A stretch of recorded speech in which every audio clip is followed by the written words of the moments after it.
అందరికీ నమస్కారం. నాన్న నేర్పించిన వంటకు స్వాగతం. ఇప్పుడు నేను చేయబోయేది పెసరపప్పు నిమ్మకాయ పప్పు చారు.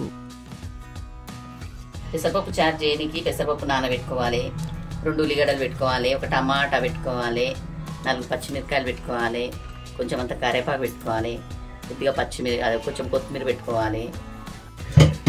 ముందుగా స్టవ్ ముట్టించుకోవాలి. తర్వాత కుక్కర్ పెట్టుకొని ఈ కడిగి నానబెట్టుకున్న పప్పు ఉడకనికి వేసుకోవాలి. వేసుకున్నాక పప్పు తర్వాత 4 పచ్చిమిరపకాయలు వేసుకోవాలి. దీంట్లో మనం కారం వేస్తలేము. ఓ చెంచా పసుపు వేసుకోవాలి, కొంచెం ధనియాల పొడి వేసుకోవాలి, కట్ చేసుకున్న ఉల్లిపాయలు వేసుకోవాలి, టమాటా వేసుకోవాలి. టమాటా వేసుకొని మంచిగా కలుపుకోవాలి. పొంగకుండా కొంచెం నూనె పోసుకోవాలి. నూనె పోసుకోకపోతే పొంగుతుంది.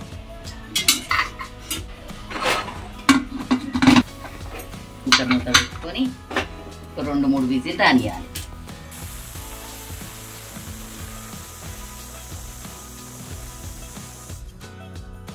ఇప్పుడు ఈ పప్పు ఉడికిందా చూద్దాం. మూత తీసి పప్పు ఉడికిందా చూసుకోవాలి. ఈ పప్పు మంచిగా ఉడికింది. ఇప్పుడు కొంచెం కొత్తిమీర వేసుకోవాలి. మనకు రుచి సరిపడా ఉప్పు వేసుకోవాలి. నాకు ఇది 1.5 సరిపోతుంది. మీకు ఎంత కావాలంటే అంతే వేసుకోండి, మీ రుచి సరిపడా. తర్వాత పప్పు దించుకొని మెత్తగా రుబ్బుకోవాలి.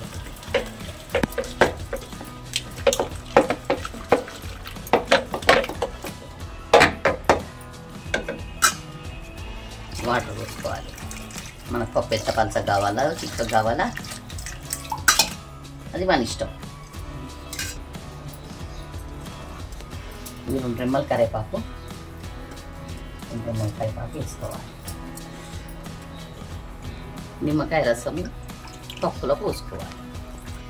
ఈ పప్పుని మళ్ళీ స్టవ్ మీద పెట్టి మరగబెట్టుకోవాలి. మనకైతే ఇంత చిక్కగా సరిపోతుంది. పలస కావాలనుకున్నాను ఇంకా కొన్ని వాటర్ పోసుకోవాలి. పప్పు మసలనియాలి, మరగనియాలి మంచిగా.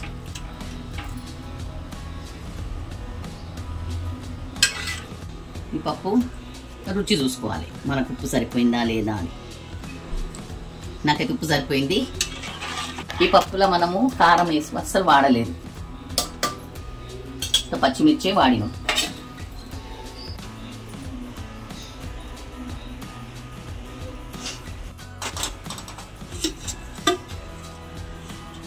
కొంచెం నూనె పోసుకున్నాము,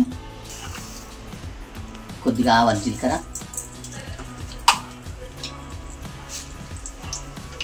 మినపప్పు, శనగపప్పు దానికి వేసుకుంటే ఇది టేస్ట్ బాగుంటుంది. కొన్ని ఉల్లిపాయలు, ఇది మీ ఇష్టం ఉంటే వేసుకోవచ్చు, లేకపోతే స్కిప్ చేసేయచ్చు. 2 ఎండుమిరపకాయలు, కొద్దిగా కరివేపాకు వేసుకోవాలి. పచ్చిగా ఉంటే బాగుండదు. ఉల్లిగడ్డ రంగు మారంగానే స్టవ్ బంద్ చేసేయాలి. ఈ బగాను పప్పులో పోసుకోవాలి.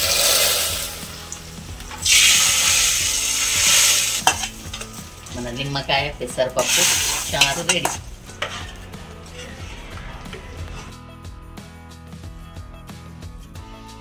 మా వీడియో కనుక మీకు నచ్చినట్టయితే లైక్ చేయండి, షేర్ చేయండి, సబ్స్క్రైబ్ చేయండి, బెల్ బటన్ నొక్కండి.